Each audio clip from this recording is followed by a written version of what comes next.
Ladies and gentlemen, welcome to Three Dumb Dads. What is going on, everybody? Welcome. I think we lost Seth. Seth's frozen. Oh no, his eyes are moving again. We're good now. How is everybody doing on this fine St. Patrick's Day evening, opening day of March Madness? Hopefully you didn't have to crack into the bottle of whiskey too early because your bracket is already busted. We have a lot to get into tonight, boys. Yeah, we do. Hey, Hey, season 2? Season 2. Year 2? Welcome to season 2. It's crazy. Part of me wants to say, like, we made it. We did make it. We did. We no expectations going in. We didn't give up on the stupid idea. No, It's true.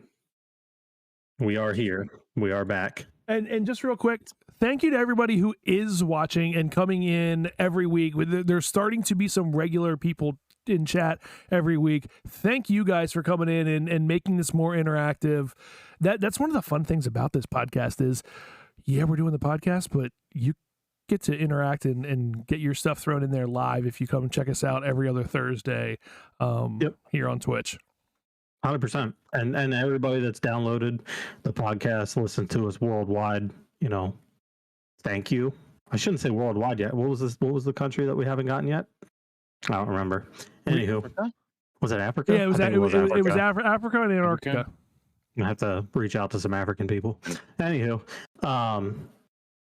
thanks for listening to us. If you like what you hear, join us in chat. And if you're a dad out there, reach out.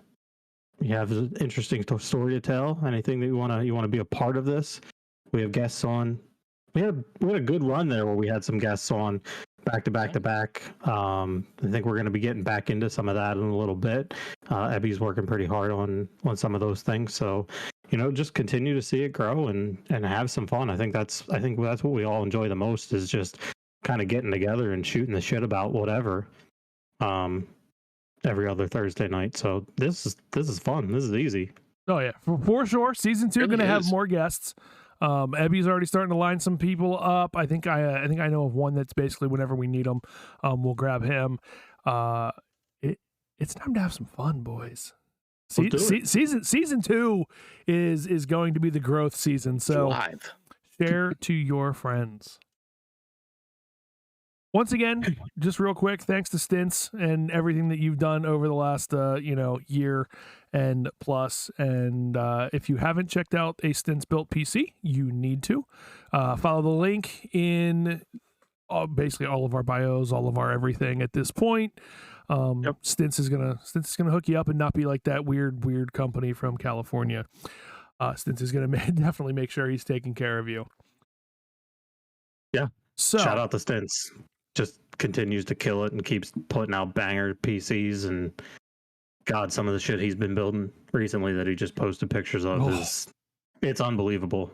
The just how clean the builds look. We're talking you can go from a $1,200 PC that will get you gaming probably between 100 and 120 frames per second to you can drop 4, 5, 6K on a PC and be pretty much ready to stream in 8K or play in 8K. There's really 8K is not there yet, but it's coming. It's coming.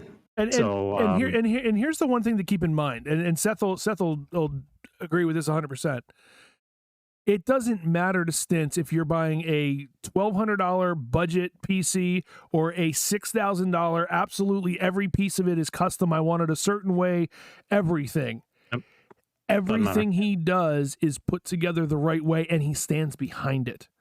Yep. That's the part that matters. It's well put together. The pieces are gotten and brought in the right way.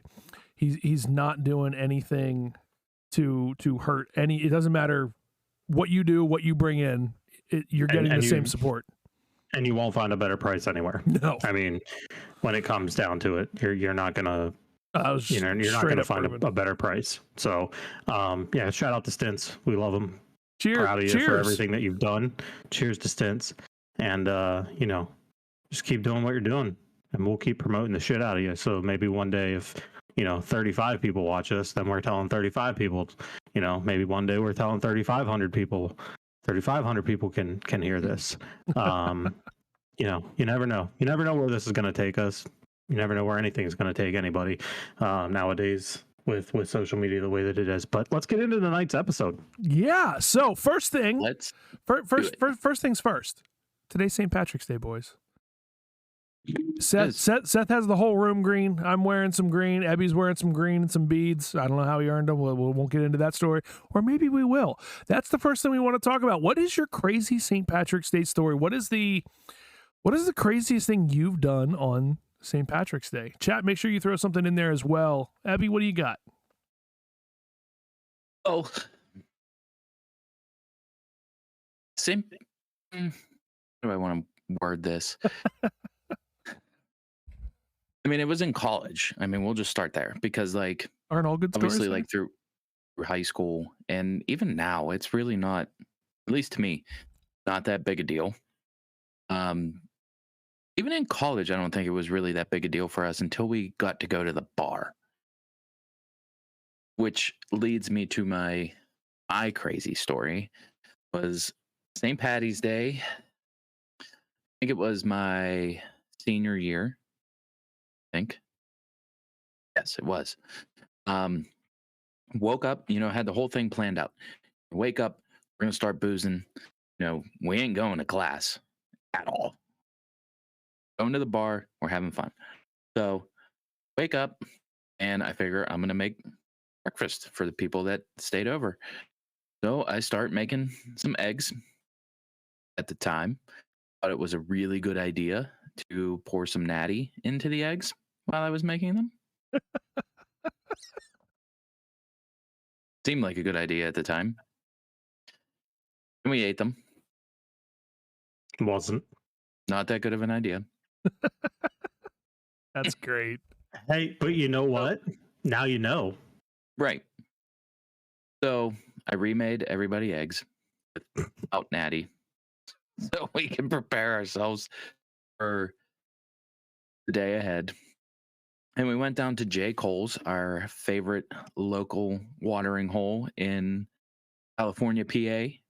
They were one of 3 bars that we had there. I think. There was 4. Was there? Well, at one point, there was actually 5 total bar places, but at any one point, only 4 of them were ever open. But one was technically in Cole Center, so does Loggerheads count? True. Because there was I always counted it as one. Because there was J. Cole's, there was McMo's, there was the one literally around the corner from McMo's, and I can't remember the name of it, and the other one. So we get down there after being at the bar many, many times. We became friends with the owner.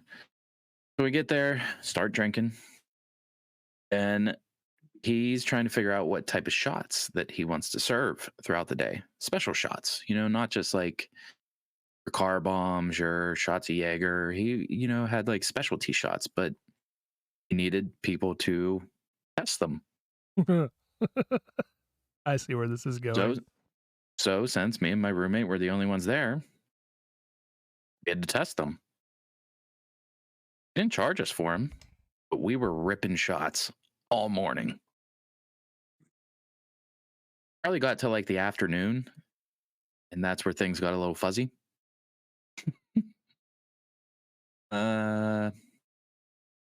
Continued to booze there throughout the day. Don't remember much of it. I remember going back up to our apartment to take a nap, which is much longer than a nap. Then proceeded to go back down to the bar after we woke up. Didn't drink that much when we went back down to the bar. My body had enough.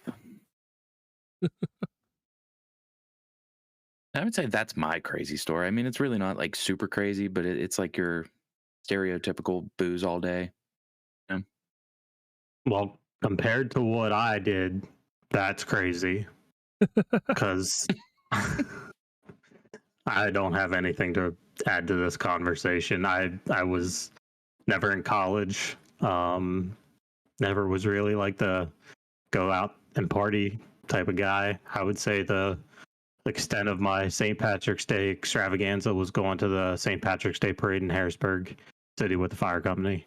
That was pretty much my thing. I would say I don't know that I necessarily have a St. Patrick's Day specific like crazy story. I mean, the one time I remember going out in Pittsburgh one year, I have zero idea what year it was, but I remember like we got up, I stayed up at my friend's house up in Oakland. We got up at probably 8:00, had breakfast somewhere. We're drinking beers at 8:30, 9:00 in the morning. By 10:00 that night, like there was a period of time in the late afternoon, early evening that I have no idea what happened. All of a sudden it was about 10:00 at night, and we ended up starting to head home by like 1. And I don't remember it. It was a lot of fun. Pittsburgh is one of the biggest party areas for St. Patrick's Day. My one kind of regret is never going back to Savannah for St. Patrick's Day. I was down there during it, but I was down there for baseball, so we couldn't like partake. But if you've ever seen the movie Forrest Gump, that is sitting in one of the squares in Savannah. So that whole area behind him, like the whole like grass type area, gets divided into about 10 by 10 sections. And basically families claim those 10 by 10 sections for a week. And there are children just wandering around, and everybody kind of group parents, and everybody's hammered for a week down there. They dye the river green, same as many other cities do. But it's Savannah, Boston, and Pittsburgh are the biggest 3 cities for St. Patrick's Day. I did one of them. I wish I would have done Savannah at some point. Plus the weather is better down there.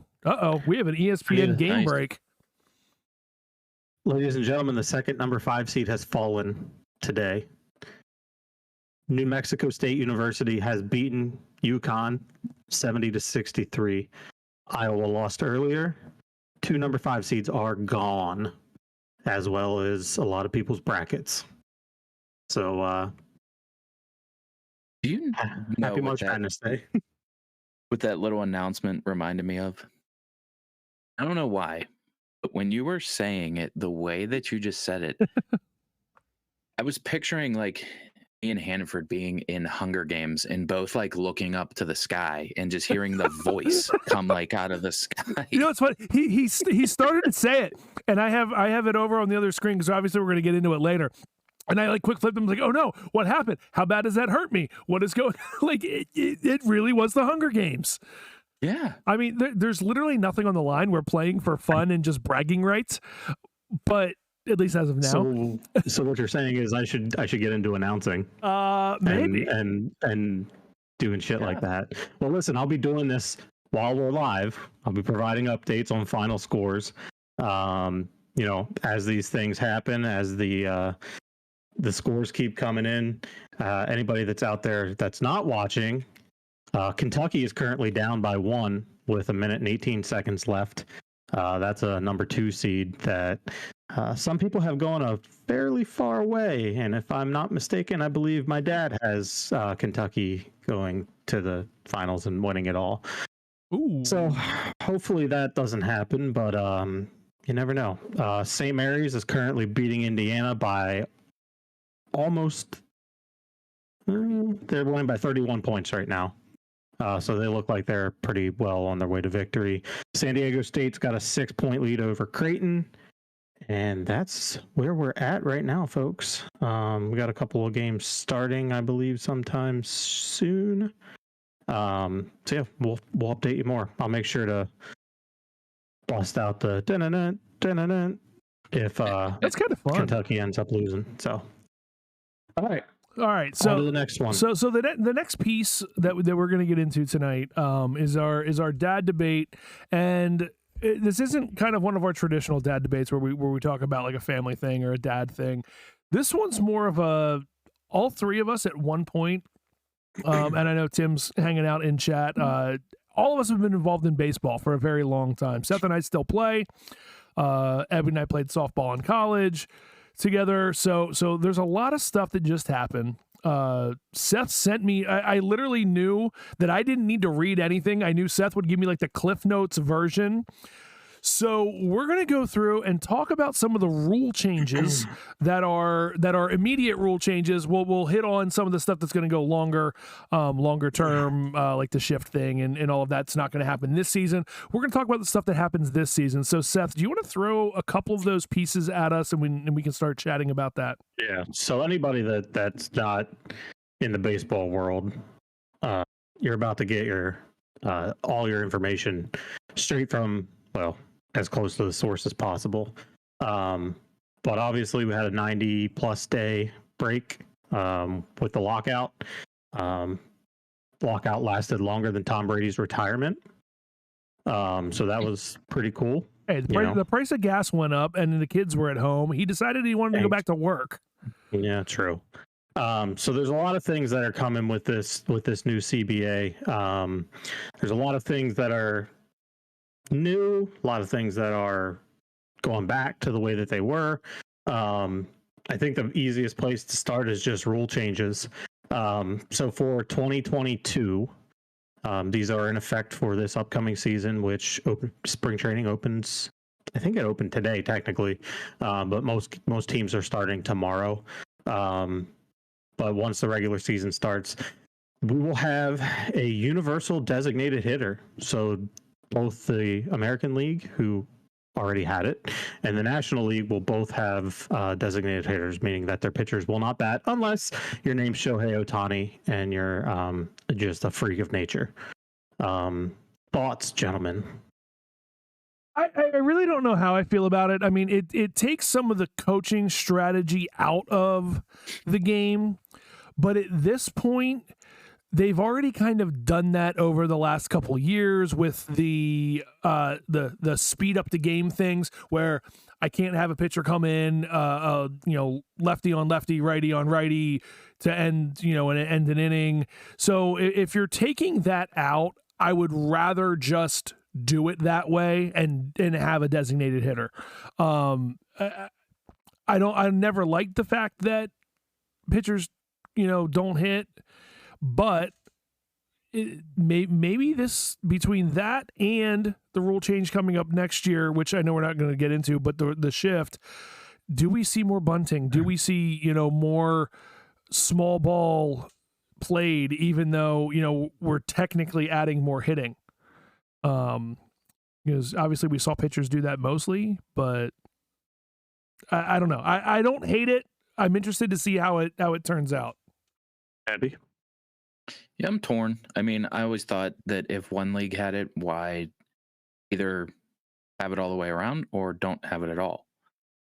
I think, Matt, to your point, it'll help speed up the game, because you're not going to have one inning that takes an hour, one half an inning that takes an hour just because of all your pitching changes. But then again, baseball is a very big chess match.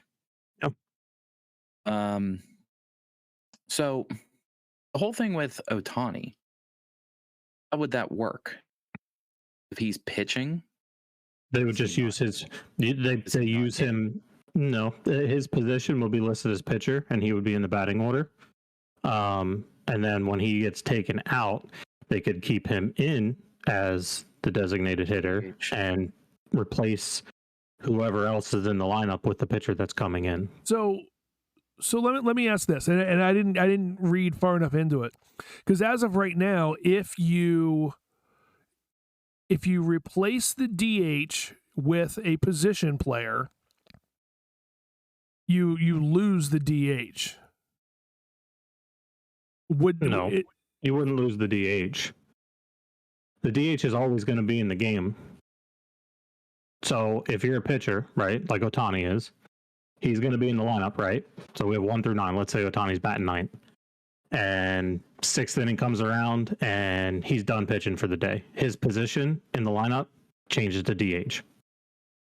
But they're playing the game without the DH until he comes out of the game as a pitcher, and it changes to DH.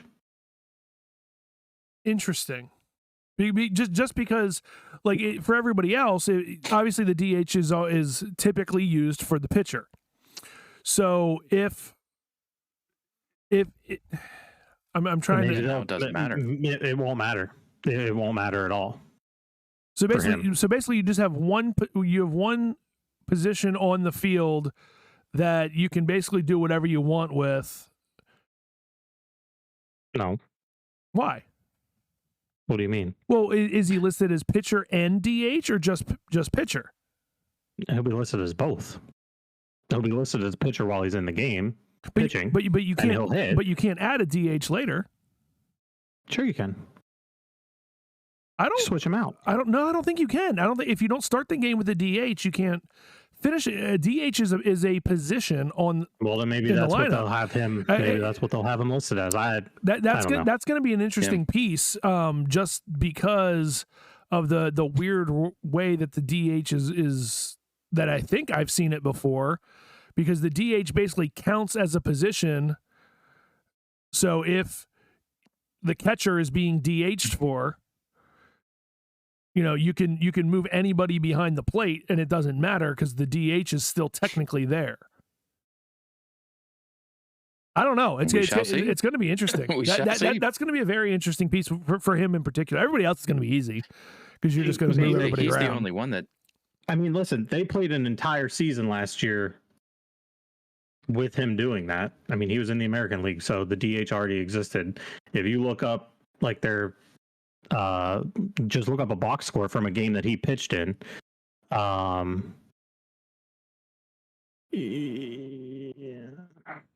Wouldn't they take him out and then put him in the outfield? Yeah, they took him out. So what they would do in their normal games is after he was done pitching, he would go play. I think he played right field. Yeah. Keep his bat. And then what they ended up doing is I think they used pinch hitters in replacement of the pitching position.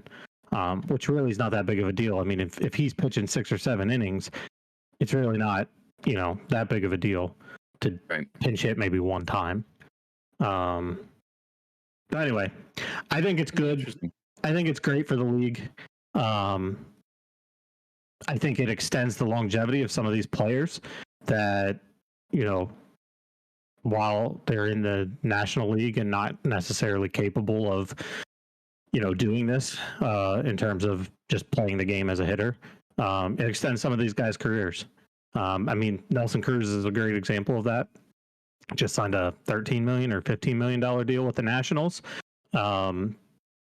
as their designated hitter. So, and I think he's 42, 41.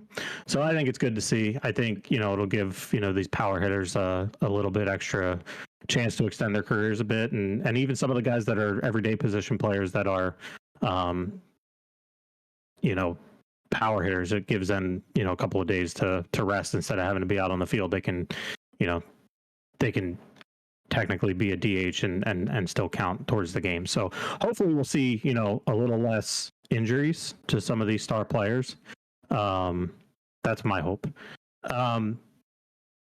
Next rule change. So double headers will return to 2 9-inning games. They will no longer be the abbreviated 7-inning games for doubleheaders. We'll be back to the 9 innings.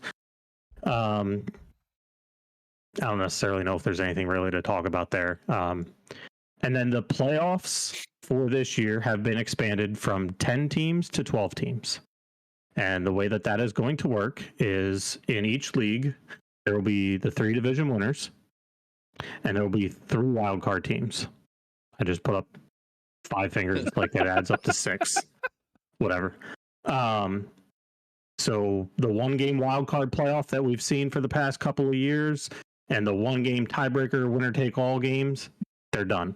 There's no game 163 of the season.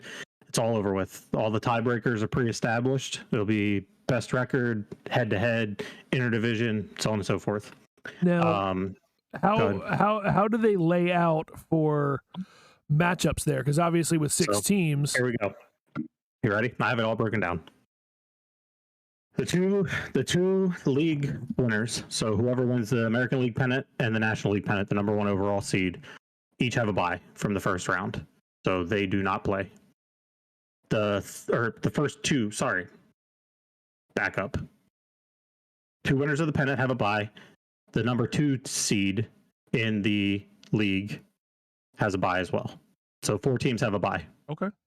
Division winner number 3. So the division winner with the worst record out of the 3 division winners will play the worst seeded wild card team.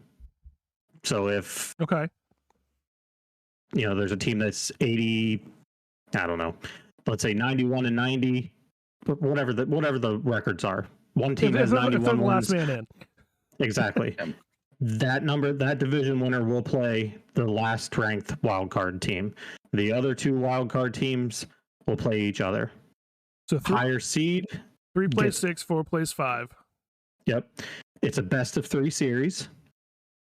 And all of the games are at one location. They're at the home teams. So the 3rd division winner and the first place wildcard team will host all 3 games if necessary.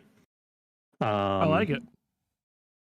There will be no reseeding whatsoever after that first round.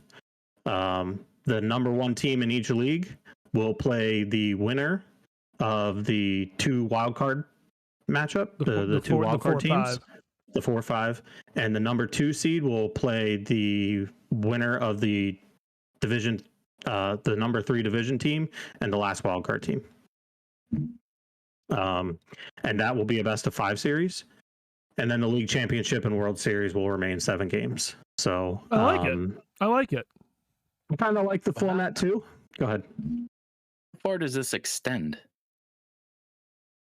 I don't know what you mean. Like overall games added? Well, because you're already. I mean, even before you added these teams, we were in November before World Series champion was crowned. Oh, you mean like into the year? I get what you're saying. Yeah. I don't know, man. Like, are we going to like Thanksgiving now? No, you know though. So I mean, that's a stretch, but you know what I mean. Correct me if I'm wrong. How many? There was 3 series or 2 series prior to the World Series? There's 3. Wow. 2 and then the World Series. Wild card, divisional, league, championship, and World Series. But but then you also had the one game wild card the last couple years in addition to that. And they were all 7-game series. So that's 20, a max of 21 games, plus the extra one is 22. Correct? At a max. Okay, yes, so a max of 22, where this is 7, 5 is 22. 12, plus 3 22. is 15. It's 22. Well, 2 best of 7 series, a best of 5 series, and a Sorry, I skipped. best of 3. I skipped the World Series. So if let's just say a wild card team wins, let's say a wild card team makes it all the way to the World Series and wins in 7 games, and they win in all of 1 best of 3 in 3, 1 best of 5 in 5, 1 best of 7, 1 best of 7, both in 7. They'll play 22 games. So it's the same. Additional. So it's the same. So it's the same number of games maximum, and you're taking that 3-game series, putting it in one city. Therefore, probably No travel. So probably having game off game if necessary. Most likely. Yeah. So you're probably actually saving time. Honestly, I wouldn't even be surprised if they played all 3 games back to back. If they did Thursday, Friday, Saturday, or Friday, Saturday, Sunday.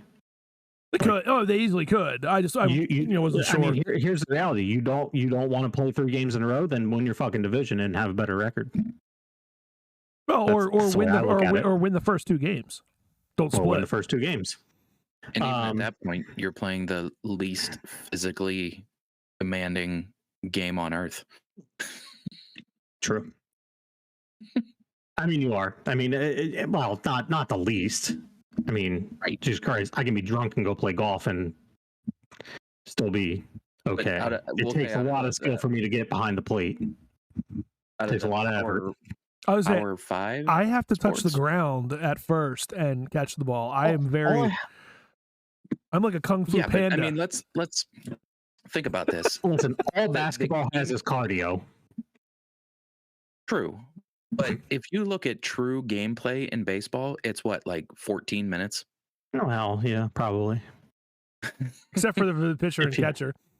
Exactly. That's the biggest difference. People in the field, yes, I agree. but pitcher and catcher involved in every single pitch. Yeah, you still get breaks. Yeah, you do. So do football players. 40 seconds offense between and every play. defense. Offense and defense. Football players are also in a car wreck every play. Well, that's their own fault. Yeah, they're getting paid a lot of money. I'd be in a fucking car wreck every day if I got some of their money. All right, true. so Baseball moving on to the gets next even more. rule change. All right, so before I go into rule changes for 2023, I want to hit a couple of the other things that aren't necessarily rule changes. They're more just like kind of across the league things, kind of important to younger players, the players that are coming up, players that are already in the big leagues. Minimum salary has been increased from $570,000 to $700,000 starting this season. So that will be the major league minimum. That number will increase by $20,000 by season until 2026. So in 2026, the major league minimum will be $780,000 per year. The draft lottery. So all teams who did not make the postseason will be eligible for the draft lottery. So anybody that missed out, any of those, if you're not one of the 12 teams that make it, you're eligible for the draft lottery. Only the first 6 picks, though. So only the first 6 picks will be determined via the draft lottery. The 3 teams with the worst record will have a 16.5% chance to get the first overall pick. So basically very similar to hockey. And basketball. Yep. They have now, and then so let's move into the competitive balance tax, aka the luxury tax. So I know, Ebby, we were talking about this earlier, and it really doesn't do much in terms of the teams that don't spend a lot of money. I misspoke earlier whenever I was responding to you. The teams that don't spend a lot of money: Pirates, Orioles, Marlins. List goes on and on and on. There's really nothing out there saying like, oh, you have to spend this amount of money. Even a salary cap wouldn't do that necessarily. A salary cap just means you're maxed out to spend at this, certain amount of money. So the competitive balance tax was implemented if I could be wrong on that year. But anywho, they used to only have 3 levels to the competitive balance tax. There are now 4 levels to it.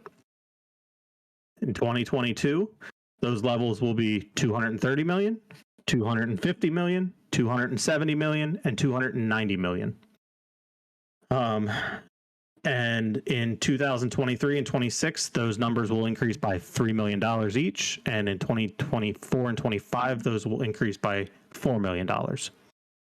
So what does all that shit mean? Because I know to a lot of people, it doesn't mean really anything at all.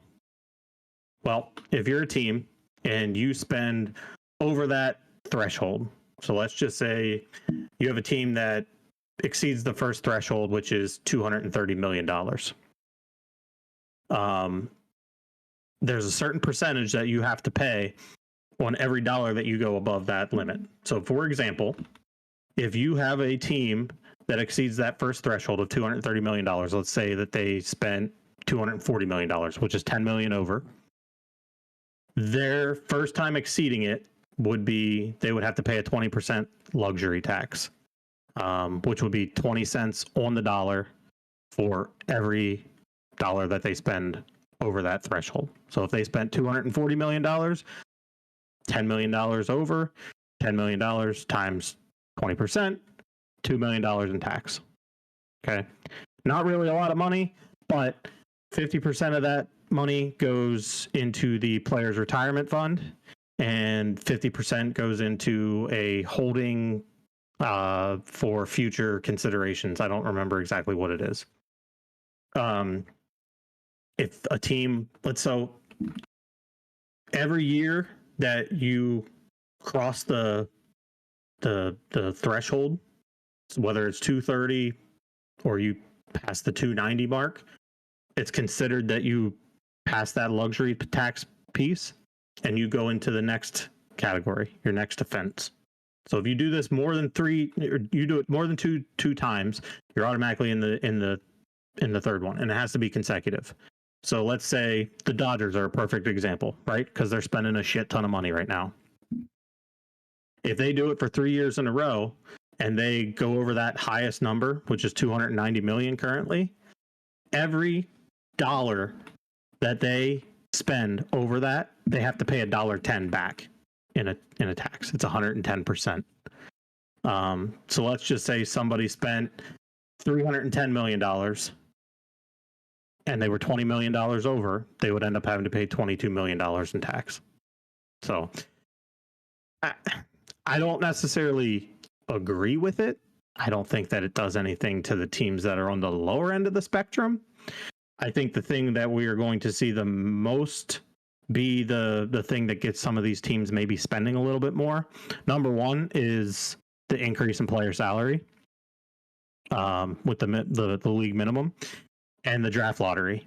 I don't think tanking is going to necessarily do much for you anymore, because there's a chance you're not going to get that number one pick.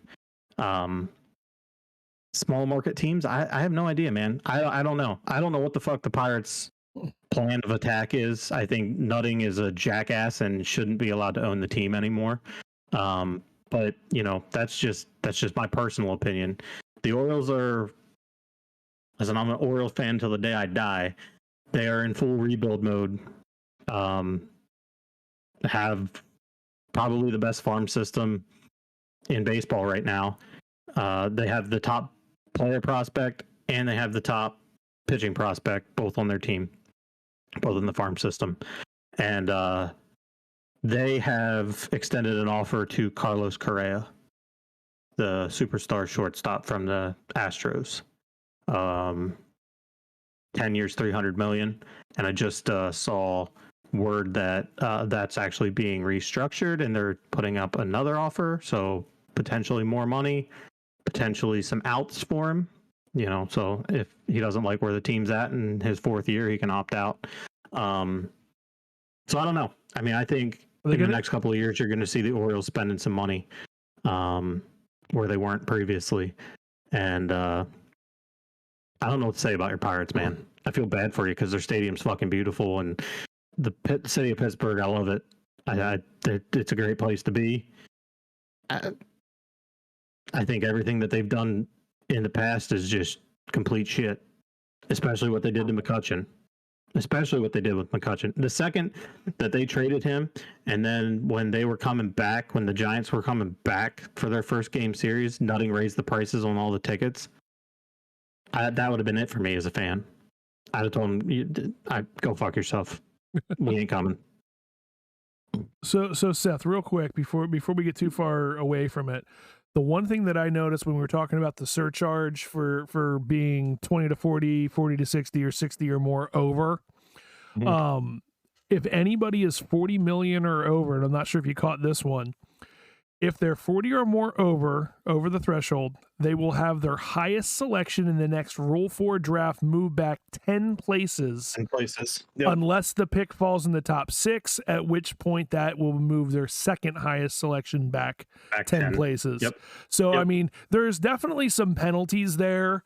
I mean, if you're 60 million or more over, you're getting 60% on top of the 50%. That's crazy. It's gonna create some parity, but like you said, it doesn't force anybody to spend money, which is kind of the part I wish I'd see.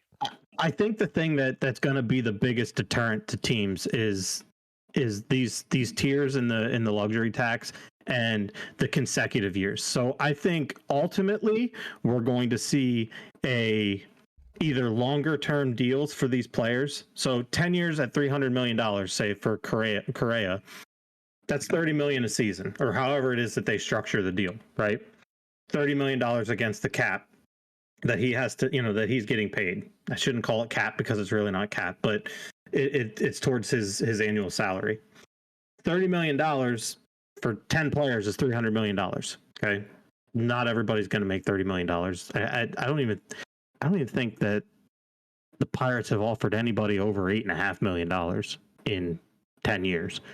Actually, I don't even think that the Pirates or the Orioles entire team salary was as much as Trevor Bauer was making at one point last year by himself. But I digress. I think it's going to be interesting to see how these teams approach these things, because as you go in, so the first year it's a lower percentage. The second year it gets higher. The third year, if you're there for 3 years consecutively, you're going to be paying an even higher tax than you would if you were it was your first time going through it. Now, if you are under that luxury tax number, whatever it is, whatever the lowest is, if you're under it, that resets your tiers. So if year 1, year 2, and year 3, I'm over, and then year 4, I'm under, then I go back to level 1 of the percentage. So I don't know. It's going to be kind of crazy to see. I mean, some of these teams, it probably doesn't even fucking matter to them, right? True. I mean, what's $22 million to a team like the Dodgers that are, making however God knows how much money just from ticket sales and TV deals and another thing, sponsorships are coming to hats. Yeah, I saw that. I want to say it's not sleeves. jerseys, it's helmets. I think it's helmets. I thought it was sleeves. I thought it was sleeves too. It's not. It's jerseys and helmets, not hats. They're not putting them on hats. It's helmets and jerseys. So we will see sponsors, and they're estimating that sponsorship could give teams an extra $8 million in earnings per year. So a mid-tier player, you want to say? Whatever. But anyway, Ebby, Pirates fans, sorry. Until somebody takes nutting out, you're probably stuck in the same position that you are, because he just likes to fuck with everybody's hopes and dreams. They've had so many good talents, talented players that they just piss away. Jamison Talion, Garrett Cole, the list goes on and on. Andrew McCutchen. How many other players? Reynolds. I'm sure there's Neil? What's his name? Walker. Neil Walker. All Pirate players. The team could have been loaded. They could have probably been close to winning a World Series, if I'm completely honest. And he just pissed them all away because he didn't want to pay anybody. So it sucks. Worst thing that happened with that organization was Royals winning the World Series. And some of you listening might be like, well, how did the Royals win the World Series? Screw the Pirates. It's because Nutting saw a team that does not spend money and win. Then, I don't know if this happened first or second, but then they made the wild card back-to-back. Was it back-to-back? Yep, back-to-back seasons. When they were paying their players peanuts. And the city needs to take back the stadium. Yeah. I'm pretty sure that can happen. Like, city officials can say, like, you are not fit to run this team. You have done nothing to bring this city money. Right. I couldn't tell you the last time I've been to a Pirate game. I wouldn't go. I don't blame you. Honestly, I remember going to games in college and paying $7. Oh yeah, it's not even necessarily the ticket prices. Like, I wouldn't have a problem paying to go see him play, but you're just putting money in that dude's pocket, and and that's all. That's all it is. Like, it's not like you're getting a better team out of it. Like when I go and watch the Orioles play, like, yes, they're in a full rebuild mode, and yes, they suck, but I at least see progress happening. Right, I see the direction that Mike Elias is taking the Orioles in, and listen, I told my dad earlier, because I sent him the text about them, restructuring the deal that they're offering to Carlos Correa, and I said, listen, the second that if that happens, I'm still being realistic of the fact that it probably won't. However, if it does, I will have his jersey ordered within 12 hours of him agreeing to the deal, because that's the type of progress that shows me that they're in the direction of being competitive again and taking over the American League East, which has been one of the hard, if not the hardest division in baseball.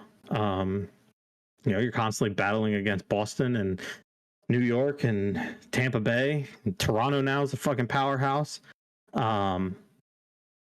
So yeah, I don't know. We'll see what happens, but I don't want to keep dragging this out any longer. A couple more rule changes coming in 2023. This is where stuff gets a little more interesting. Number 1, larger bases. Bases will increase in size from 15 square inches to 18 square inches. This will aid in runners avoiding collisions with fielders and lead to an increase in stolen bases. Thoughts? Might actually help the Pirate players for actually stepping on the bases. Gotta know which base to go to first. So here's my question though. Logistically, how does that help anybody offensively? And well, hold on. I mean, the stolen base, you just have a bigger follow area. me on this. 90 feet does not change. So the corner of the plate, or the back the back center of the plate to the edge of first base is still going to be 90 feet. The base extends now 3 inches further away from you. That doesn't help. But what it also does is extends 3 inches further into the field, shortening a throw by 3 inches and helping the fielders. How many bang plays at first are now outs instead of being safe? I don't know. Could be. I don't know. I'm just interested to see what the fucking base looks like next to each other. Well, it's going to be like a safety base. 3 inches bigger. Yeah. Okay. Next one, limit on defensive shifts. Now again, please note, these are all tentative. There is still room for change. These may change. I'm just reporting on what has been announced so far. How are they wording that? Like, other than just limits? Like, teams must have 2 infielders on each side of second base. That's how that's being worded. 2 infielders. 2 infielders. Kentucky has been eliminated. Yeah, that sucks. Well, and that will eventually get us into our next thing. That definitely going to bust some brackets within the Three Dumb Dads Tournament Challenge. Yep, it really did. Anywho, sorry. And then the last one that I want to bring up, only because for those of you that don't know, I might have already announced this, but my dad is now the pitch clock operator for the Myrtle Beach Pelicans, lowly affiliate of the Chicago Cubs. In 2023, a 14-second pitch clock will be added, and will start after after a pitch has been thrown. Actually, I don't know the technical details around it, but my dad will be able to tell you after he gets certified. I was gonna say, if it's similar to what they had down in Lancaster, it'll be the same. So no, well, so that's the independent league. They were testing some things there, but they had it at AAA and AA last year. Gotcha. So I think it has something to do with, it's either after the pitch is thrown, like after the catcher catches the ball, or after the pitcher gets the ball back. I don't remember which one it is. But they're saying 14 seconds to deliver their next pitch. Possibly 19 seconds if there's a runner on base. So it should cut down on the number of throwovers. I think they're also going to limit the number of like pickoff attempts that a pitcher can have. Like if you throw more than 3 and they're all unsuccessful, you don't have any more to try. Interesting. And then if a player or if a pitcher doesn't pitch within the allotted time, they run the chance of the runners advancing a base because of them not pitching within the allotted time. So those are all things that are coming. Just real quick, highlight some big signings. Freddie Freeman signed with the Dodgers. Oh, is that official now? Yes. A little sad he signed about a contract. that. A little sad about that. Is there a more dominant lineup in baseball? I've never seen one. Yeah. As much as I've been a Phillies fan for forever, Freddie Freeman, even as a Brave, was my favorite player the last several years. I am sad he is all the way on the West Coast, and I will very rarely see him now. So just to give you kind of a rundown of what their lineup could look like. Mookie Betts, Trey Turner, former Washington National, Freddie Freeman, Justin Turner, Cody Bellinger, Max Muncy, AJ Pollock, Will Smith, and Chris Taylor. Holy fuck. 162-0, baby. If they don't win the World Series, something's wrong. Chris Bryant signed with the Rockies. Have no fucking clue what they're doing because they made no attempt whatsoever to keep Trevor Story, and they're literally paying the St. Louis Cardinals to take Arenado. So I don't know really what's going on there. I know that there's a lot of upset Colorado Rocky fans. Got to see the first look at Jacob deGrom and Max Scherzer pitching next to each other. Fucking wild. Do not want to face them in the playoffs. In a best of 3 series, best of 5 series, best of 7 series. I don't want to play them at all. Because if you have to go against deGrom and then Scherzer, and then you got Taijuan Walker, Carlos Carrasco, still undetermined on number 5, it's going to be wild. And obviously the Orioles offered the $300 million deal to Carlos Correa. If that happens, 2024 Orioles World Series, I'm predicting it, and I'll be there some way, somehow. Trust. Okay. I haven't been alive when they won a World Series. 83 was the last World Series they won, so I will be there. I will be there. And football, real quick, because fucking football has to overshadow everything, right? Tom Brady unretired. Mitchell Trubisky signed with Pitt. Love it. Miles Jack signed with Pitt. Love it. Big deal. Aaron Rodgers back to Green Bay. Breaking news: Devontae Adams was traded to the Las Vegas Raiders. Thank you. Sorry, I knew you were going to go that way. Apparently, a first-round pick is in the mix, and there's some more. And Russell Wilson to the Broncos for a big asking price. Same with the Bills. The Bills gave Von Miller 6 years. 6 years. 6 years. I think the dude's in his mid-30s. Mm-hmm. But Russell Wilson, 2 first-round picks, 2 third-round picks. Dude, Seattle won. Quarterback. Seattle won. 100%. Dude, I will say, Eagles. Oh, talking so much baseball, I'm thinking the Eagles or the Phillies. The Eagles did it right with Kelsey. Said, hey, we want you back. Here's a keg.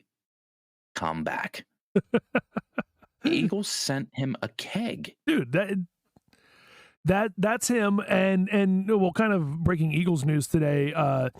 They did waive one of the defensive linemen, but there's strong talk of them then bringing him back. They're still in negotiations, so I think they're looking at some salary cap stuff with Fletcher Cox and the fact that he didn't play a ton last year. I think they kind of said, "Hey, buddy, we want to sign you. We can't afford to do it this way. Can you help us out because we want to build a team around you?" They're kind of giving him the "hey, buddy" deal. Funny thing that I did see before we get away from baseball and football, going back to baseball, we all know about Bobby Bonilla Day.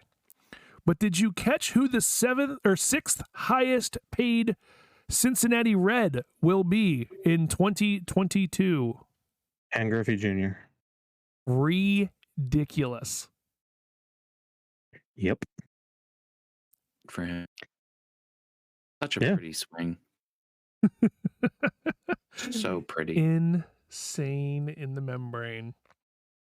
Once again, thanks to Stints for everything you do with us. We talked a ton about Stints at the beginning, so quick thanks to Stints for doing everything and helping power the podcast. Go check out stintsbuilt.com, buy a PC, let them know 3 Dumb Dads sent you. Now, It's Thursday at about 9:55. There's been a couple, but the first major upset, bracket buster, has happened. Looking right here at the screen, 3 people have already lost their champion in the 3 Dumb Dads tournament challenge. Looks like Olivia, Goody, and Greg Webster all picked Kentucky. Doesn't mean they're out. They all still have around 1,200 points max they can still get. I'm a little confused, and someone tell me how this happens. So the Let's Do That basketball, which if you are whoever that is, because we're not 100% sure who you are, because we sent it out to the community, they're 100% right so far. How are there other people that have a higher max total points than them? There's no way they're 100% still, because they picked Kentucky to win. Maybe that part just didn't update yet. Yep. Okay. Their tournament, the NCAA Tournament Challenge website's been funky all fucking day, and I'm guessing it's because there's 900 billion brackets out there, because I think each person can register like 20 fucking brackets. But I think that's the reason why. Creighton came back, and San Diego State and Creighton are currently in overtime. 2 minutes left. San Diego State has a 2-point lead. University of Vermont is currently beating Arkansas 17-13, but that game is just getting underway. But let's hear it for the St. Peter's Peacocks. Wow. They took down Kentucky. The Peacocks have done it. Congratulations, all you Peacocks out there. You think they're in the locker room saying, like, you got to let me fly. I'm a peacock. I don't know what I don't know what hopefully they're celebrating like massively. So this just adds to the list of huge losses. Calipari. Kentucky came to Pittsburgh one year, the first round of the NIT, and played little old Robert Morris. And it was at Robert Morris because Rupp Arena was hosting the first round of the NCAA tournament. So while Kentucky was the number 1 seed in the NIT, it came to Robert Morris and lost Robert Morris. Now they go down to a 15. Well, so here's the thing with Kentucky, and they have been the team that they only play a couple years and then they go. They go there, they try to play a couple years and then move on. They don't have deep teams that have played 3-4 years together. They're infamous for the one and done. Yeah, that is always going to be the fear with Kentucky until they change the way they recruit and change the way their players stay. Because if you're playing with rookies or more or less rookies, redshirt freshmen, whatever, not rookies, freshmen, redshirt freshmen, maybe a sophomore here and there, they don't have the experience to go into that setting and continue to play well. Even if they win their first round game, they're going to get knocked out early. So here's my question for you though. As we look at this and we see them, we see St. Peter's win. As the coach of St. Peter's, you just upset Kentucky. 15 just beat 2. You're gonna go take on either Murray State or San Francisco on Saturday or on Friday, Saturday. I know what day it is. My question is, what is that conversation? What's the conversation tonight? What's the conversation tomorrow? And is there a difference? I don't think so. Same game plan. I mean, they have nothing to lose. They really don't. But my question is as the coach, do you tell them that? Or do you start the listen, guys, nobody thought we could do this. That's why they put us at 15. Let's be. No. Do you go back and do you pull, was it Virginia Commonwealth back in 2016-ish under Shaka Smart? Do you go back and pull some of those Cinderella stories and go, guys, listen, let's be that. Let's go out there and let's destroy whoever we have next. Like, do you start that conversation tonight or do you wait till tomorrow and just relish in the victory tonight? I think if they get matched up, well, I think you just relish in it tonight. Come back out in 2 days, have fun again. If they somehow get to the Sweet 16, then you start ramping that up. I think it's totally possible to make it to the Sweet 16. I mean, they're going to be facing either a 7 or a 10 seed in the next round. In either Murray State or San Francisco. I mean, not to throw any shade at either of them because all of those guys could kick the shit out of me in basketball. However, I think their path to getting to the Sweet 16 is a lot easier in this instance. I mean, yeah, I guess you could say that the taking down a number 1 seed might be a little easier to get to the Sweet 16, to play either an 8 or 9 because you have the chance of playing a 10 seed. But that's why they call it March Madness. It's literally fucking madness. Nobody really fucking knows what's going to happen. The odds of being able to pick every single game correctly has to be, 1 in 10 billion, if that. I mean, there's just... It's never happened. No. No, well, and it won't. Possible. It won't. There's one of those records that won't happen because there's Well, I mean, just look with the San Diego State Creighton game going to overtime. It's literally going to come down to a last possession, and one of those two teams is going to win. There's no way you could 100% get that as well as everything else. You knew that Richmond was going to win, St. Peter's was going to win, and what was the other? And New Mexico State. And Michigan. Like there's too many of the games that should be like, yup, the 5-12, the 5's going to win. That's normal. Even if you pick one of those, you're not going to pick all of those. No. So let's do that basketball person. Yep. Whoever the fuck you are. Let's do that basketball. And I don't say that meanly. Show yourself. Yeah, I don't give a shit. They have a max point percentage of 1770, whereas some of the other people that are still in this, including you, Coach, have 1840 left on the board. Mm-hmm. Ebby, you have 1680. Anything can change. Well, in quick looking at mine, so I've lost UConn.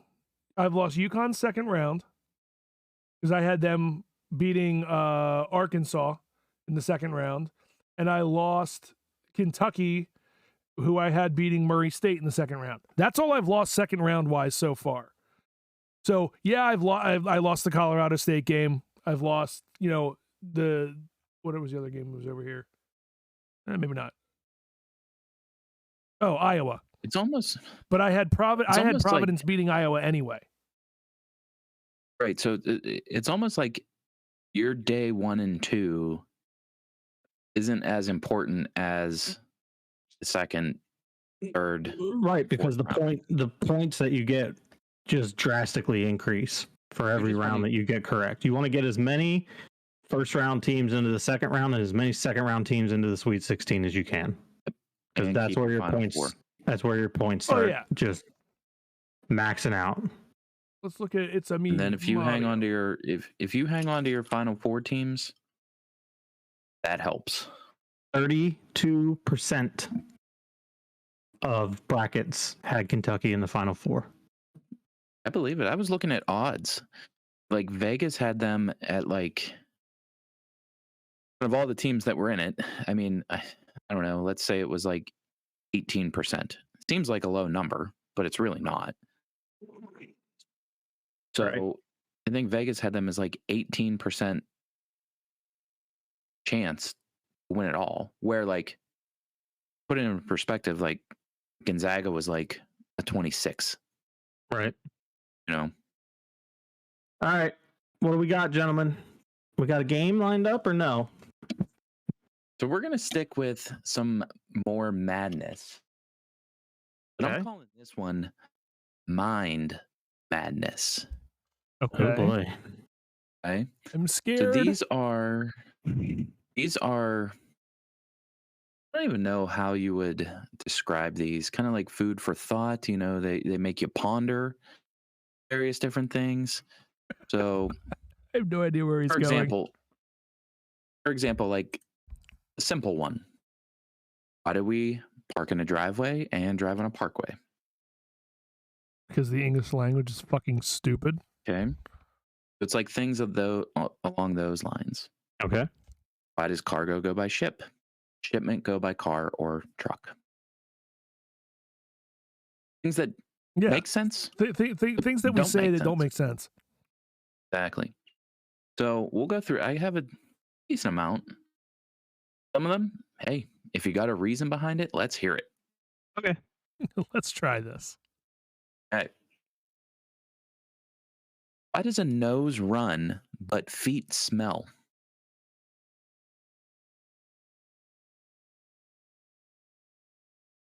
I got nothing. Because it runs like a faucet? Like is that why we say it?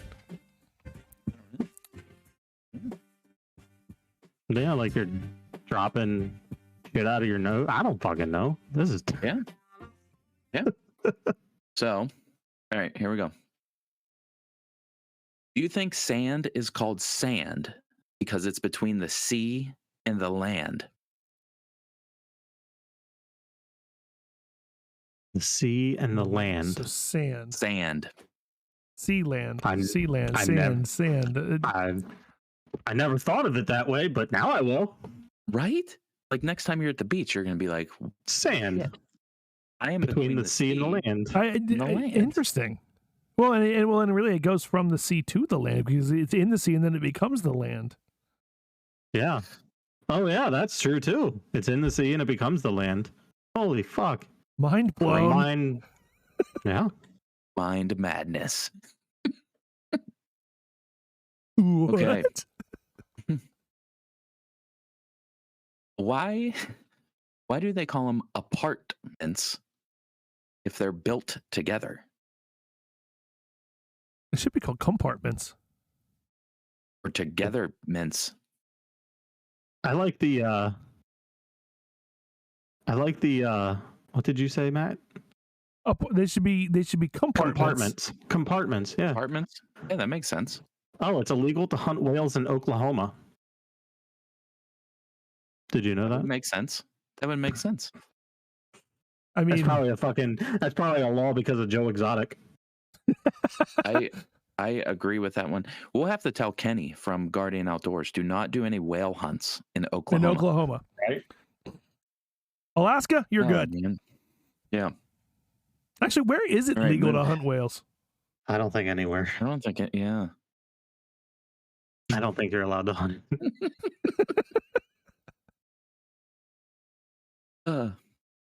Okay, so more things that don't make sense but don't make sense.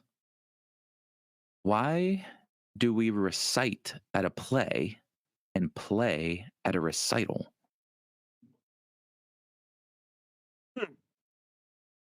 Is right. Not sure. I don't mean, know. we all have daughters in dance and Well, some I say they dance at a recital. form. Yeah, but they're playing. You know, I mean, they're not reciting the dance. They kinda are. yeah, they are. They're They're lyrically not moving. saying it. Right. Yeah. They're moving. They're repeating the choreography. They're Choreography. reciting the choreography. With their movements. Yeah. Hmm. It's Yeah, it's like ASL but dance. It's visual word.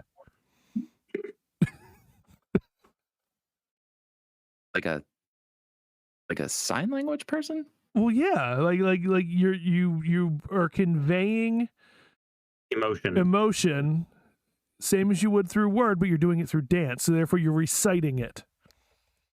I don't know. I can see that. It's Next. going downhill quickly. It's great to hear the thought behind it. Okay, so if you drop soap on the floor, is the floor clean or is the soap dirty? Soap's 100% dirty. I saw that one the other day. I thought about it. The soap is dirty. What if you drop it in the shower? Well, then it's Don't clean. bend over. If I'm in my own house. Don't drop it in prison. That too. That's why you need soap on a rope. So You here's know, another thing. I just saw soap on a rope the other day Did you buy some? at Target. No, I saw it at Target though. And I just started laughing like I was fucking 12 years old again. That's great. Dun-dun-dun, dun-dun-dun. Uh-oh. Not a big upset, but Creighton came back and has beat San Diego State. So number 9 Creighton has beaten number 8 San Diego State in overtime, 72-69. My day 69. My day one is not completely fucked. Perfect. Good. All right. That So- only helped me and Gino. So now it's me and Gino fighting each other. All right, let's go. Keep going. So- Sorry. So sticking with cleanliness, using a towel after a shower, how does the towel become dirty? Mildew. Yeah, I was gonna say just being wet and being exposed to the air. I mean, listen, if you're like my fucking kids, and every time you get out of the shower, you put your towel into the laundry to be washed again. I wash like 98 towels every week. Then you don't ever have to worry about that, right? Because you're constantly using a new clean towel, which I fucking cannot stand. I didn't know your kids lived at a hotel. Yeah, neither did I. But I fucking yell at them all the time about it. I'm like, hey, you can use that more than once. But maybe they're onto something. Maybe. Maybe they're like, hey, fuck you. I heard about this. I don't want mildew on me every day, or I don't want bacteria that's growing. Makes no Like sense. we live in a fucking pig pen. If you work security at a Samsung store, I know where this is going. this is a good one. Yes. Does that make you a guardian of the galaxy? No. Yes. No. 100%. How many Samsung stores have you seen? I don't go to the I malls. feel like there's one in New York. How many Samsung stores have you been to? Does he None? have a Samsung? No. No. I had one. I had one at one point. But mine was a Note, not a Galaxy. How many Samsung stores have you actually been to and or even seen? Not an actual Samsung store, but all of the cell phone stores are. They Yes, they all all. carry Samsungs. If you work security there, are you not a guardian of the galaxy? Where have you seen security at a fucking Verizon store? I don't know. Are they really secure? Like, are we in fucking Russia? I don't know. Both. There's security at Target. There is. There's one person, and they're in charge of loss prevention. They're not going to actually stop you if you fucking run out with something in your hands. Let's be honest. They're not getting paid enough money. No. Nor do they have a weapon to shoot you with. Nor is it considered an offense that they could shoot you. Unless I you're, don't think carrying What a if stealing a fucking TV? a Samsung TV. If you can swing a Samsung TV, as big as TVs are nowadays, True. listen, if I was in that position, right? So I'm a security guard at Target, wearing fucking khakis and a red shirt, and there's somebody running, hightailing it out the fucking door with the TV. You know what I'm gonna do? Security wears black shirts, though. I don't give a fuck what color shirt. All right, black shirt, red shirt, Gotcha. blue shirt. Abby, what's the green next shirt. I don't give thing? a shit. So I'm just gonna go heavily fast. if I hit myself and it hurts, am I strong or am I weak? You're a pussy. I'm gonna say you're strong. That's what I would think. Because I'll tell you right now, when I boxed the one football player in college, it had nothing to do with the fact that I was weak, that I got knocked to the ground. Because I punched him and he couldn't hear in his left ear for about 3 days.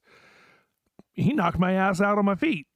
He was that strong. Yeah. So if I can hurt myself, I'm that strong. That's what I think. I just think you can't take a punch. I took one. It was the second one. Three Dumb Dads boxing event. Let's go. I'm in. I will box. I have no rap. Okay. I want Ebby in the first round. Set up the fucking ring in the backyard. Ebby, I'm sure that's against all of our HOA rules. We'll see. Screw HOA. So, what was the best thing before sliced bread? Betty White. Betty White. That's your answer. The answer is Betty White. The Titanic. I think sliced bread was before Betty White. Nope. Betty White was older than sliced bread. Betty White was before sliced bread. In My vote's all the areas of the world. Titanic. Yes. Jesus was better than sliced bread and Betty White. Hard to argue that one. Yeah, can't argue with that, can you, bitch? You're Do not very run from aggressive. the Lord. Why does your alarm clock go off when it begins to ring? I got nothing. I don't know. I fucking hate alarm clocks. Because it goes on. Right, it would turn on. Why? But think about it. You turn on your alarm at night before you go to bed. Yeah, You set your alarm. so you could set your But alarm. but set like it. if it's You set off, it you to turn go it off. on. Right. I don't know. Interesting. I use the snooze Oh. button entirely too much. My wife hates me for it. Why isn't phonetic spelled the way it sounds? Because it's a pain in the ass in the English language. We're back to that again. And by the way, Because the Abby, English language I sucks. think you and I are in the same freaking part of TikTok now because I've seen all of these as well, or not all of these, but some of these Some of them as well. yeah. They make you think. Phonetic, well, I mean, just the American language or the English language altogether is a disaster. Because phonetic is. would be what? FAN NETIC. I would spell it. Not PH. With a fucking K at the end of it too. So if a deaf kid swears, does his mom wash his hands with soap? Is the mom deaf? Just because you're deaf Well, doesn't she- mean you can't talk. She doesn't have to be. Yeah, it really does. I mean, you can talk, but it's really fucked up.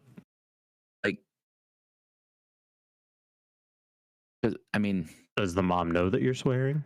yeah, what do they say? Like, I'm gonna wash your mouth out with soap, but your mouth isn't the one. Well, you're still gonna taste the bad soap. Just because you're deaf doesn't mean you can't taste, right? I don't know. I'm not deaf. Oh, it'd be a punishment still. Isn't that the ultimate goal? Like, oh, I'm gonna punish you by doing this. Like, I don't want to eat soap. Or like, sit on your hands, kid. That was Sit down and shut up. Wait until your hands go to sleep. So you sign a few more curse words, motherfucker. so. Put him in handcuffs. This kind of sticks with this might be a little messed up, but if vegetables went into a coma, is it called a person?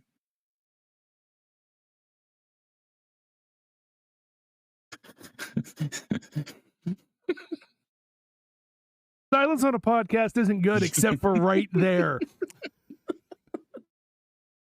The answer is yes. Yes. Unless it's Brussels sprouts. Fuck those things. Oh man. Add marker. If con is the opposite of pro, is Congress the opposite of progress? Yes. Well, 100%. Hey, well, no. Hey. Right? The other day, I am all good with the Sunshine Act. No idea what the fuck you're talking about. We are no longer daylight so savings. as long as they pass it, we just sprung forward. We will fall back in the fall. We will spring forward again and then never change the clocks ever again. Next spring would be the last time we ever change the clocks. Oh, so we'll finally be like Arizona and actually know how to do this. Yep. Although what was really interesting about that, and this is a total side note, in December, sunrise in New York will happen at 8:21 a.m. if they do that. Jeez. Yeah. I was like, I didn't realize it was going to be that late, but because of that, it is. Did you know what's also kind of weird about that? Not to stay on this too long, but of all the shit that is happening in this country, this is what they are fighting for in Washington. I'll be Hey, able to they came together on sleep in something. longer. I'll be able to sleep in longer during hunting season. That's fun. Well, there you go. Get like an extra hour of sleep. Instead of having to be in the woods by 6:15, I can be out there at 7:15. There you go. True. That's very Positivity. true. That's Look very at the true. positives. Speaking of sunlight, this was like a perfect segue. Holy shit. This one, I've thought about this for a while, and I don't know why. If the sun lights the earth, right? The sun, the reason Sunlight. why the earth has light, daylight.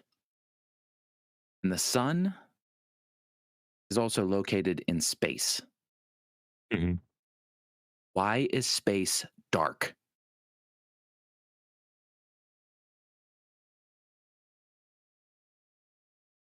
Why? Because we're not facing it. Half of it is. Well, no, you bring half of the Earth is. dude. That just really messed with my head now. Is space? You know why? Space. Why? Here, I'll explain it. I'll explain it to you. Because the Earth's flat. Oh, Sometimes I believe that.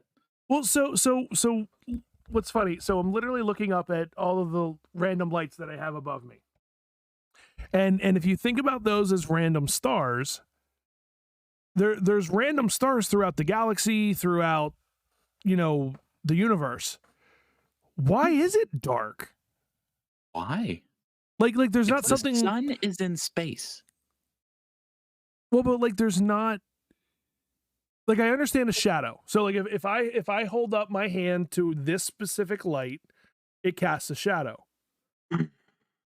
But nothing's blocking the majority of the sides of the sun. Oh, I have a question. Go ahead. I've never done illegal drugs in my life, but I feel like I should be on like shrooms or something, like psychedelics For this conversation. for this conversation. Yeah. because so Like I feel like this would be way better if I was high as fuck.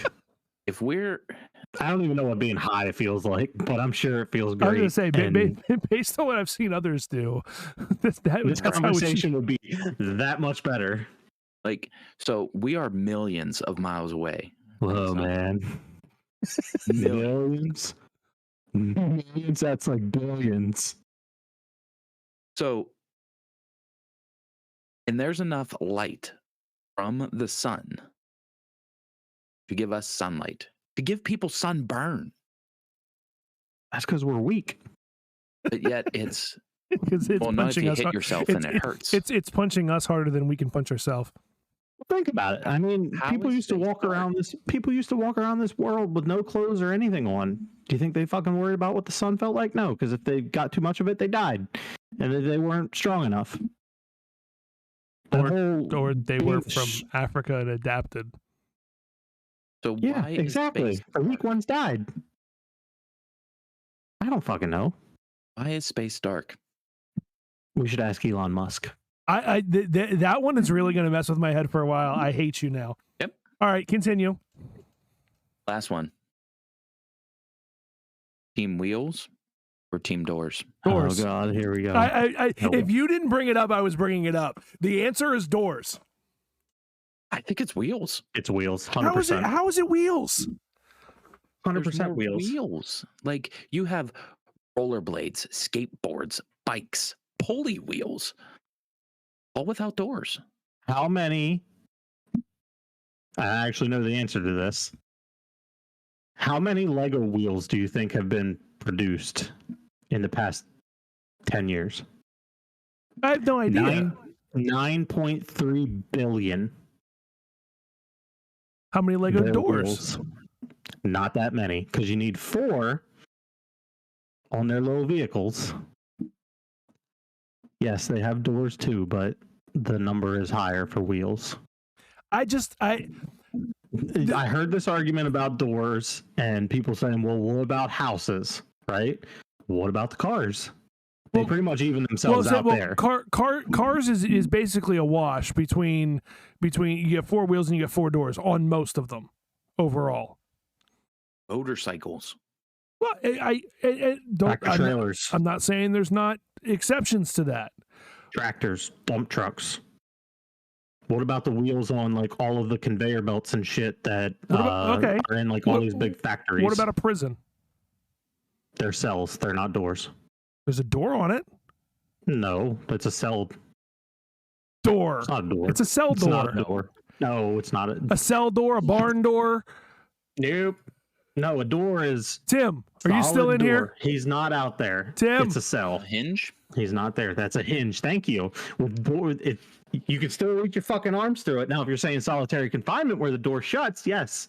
But a cell, no, that's not a door. Because I can reach my fucking hand through it. If I punch out the glass, I can put my hand through it. Doesn't make it not a door. It'd be a window. The door on my old house had 4 little tiny windows in it. If I punched out one of them, my hand would go right through the door. Your hand would But need was that on a stitches. hinge? A hinge isn't a requirement for a door. Why is a hinge a requirement for a door? I really hope somebody's out there figuring this out. I don't think it's a requirement, but I don't think. All right, here's another one. What about office chairs? Oh, sitting on I'm one not right saying now. there's not. I'm not saying there's not a ton of wheels. Kids' bicycles, roller skates, skateboards, even those Scooters. mini skateboards. Those So- mini so- skateboards. Hot Wheels. Hot Wheels. Parts. Hot Small Wheels. How many Hot Wheels are in this world? Most of those have working doors. Golf carts on the golf course. Oh man, there's at least 100 of those at a golf course. Heelys. That's 400 wheels. Heelys, good one. Scooters. You said scooters. Scooters. I'm going wheels all day. I'm dying on. I'm wheels. dying on wheels. I don't know. Can we put I a think- poll up somewhere? Yeah, we can do this. We can put it on Facebook. Seriously though, think about it. At your house, right now, Okay. how many doors are in your house? If you can count. 1, 2, 4, 5, 6, 7, 9, 10, 11, 12, 12 or 13. Okay. Did you include your garage door? Yeah. Okay. How many vehicles are in your driveway? 2? Are there spare tires in there? No. Okay, so there's 8 wheels, right? And My lawnmower that's sitting in your garage has 4 wheels on it. You're at 12. well, there's also 8 doors on the 2 cars. Okay. So those We're are a gonna keep- wash. Okay, fine. We'll keep going. Your daughter has a bike. It's got 2 wheels on it. Right? You have a vacuum cleaner that has wheels on it? Oh, that's a good one. Oh, yeah, the Roomba does. Yeah. Do you have a handheld vacuum that has wheels on it? I honestly don't know the question. How many wheels how many wheels are on your chair? How many wheels are on any piece of furniture that you have in your house? Actually, there's 10 wheels on my chair because each leg is 2 wheels. I'm saying wheels all day. I think it's wheels. I don't know. I just I get it. I'm not No, I know. I'm not saying there's not a ton of wheels, but I think there's too many areas of the world that have that still have buildings that still have doors. Well, I agree with that. and here's another point because we're thinking about the way that U.S. homes are constructed. In England, there's a door Every room between has a door. Yeah, like going into your Every single kitchen, room. there's a door. Going down the hallway, there's a door. So they have they would have 24 doors at a minimum in this house. I mean, if I was looking at it from the argument of doors, I would just look at like let's look at the World Trade Center in New York City. Well, but How many? but see, I throw that one out because there's office chairs as well. Well, there's office chairs, but how many fucking doors are there? I mean, there's a fuck ton of be a lot. doors in that building. Oh right? yeah, If you look at buildings like that, and let's throw in the fact that a lot of people work from home now. So while yes, you may have office chairs at home, but you might not have the office chairs there. True. So I don't know. Looking at it both ways. We'll throw a poll up. It'll probably be on Twitter, Facebook, Instagram. We'll fucking put it somewhere. Let us know. But I think that wraps us up for tonight. And that was Mind Madness. In March Madness for season 2. Perfect. welcome back to season 2, boys. That was a fun Back. first episode. I agree.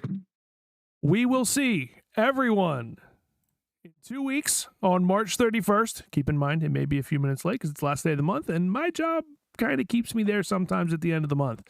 So if we're a little bit after 9 o'clock, I